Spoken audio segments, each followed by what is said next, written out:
A lot of people buy these covered expandable units. The problem is that they break right in here.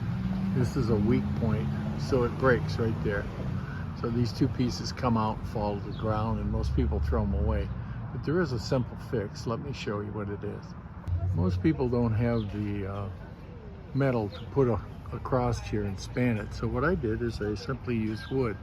These are GRX screws, so I drilled all the way through into this piece of wood, screwed them together, pulled this tight, and put two more on that side. So now the joint is actually stronger than the original. You go around to this side, you can see the holes line up, and it's a block of wood.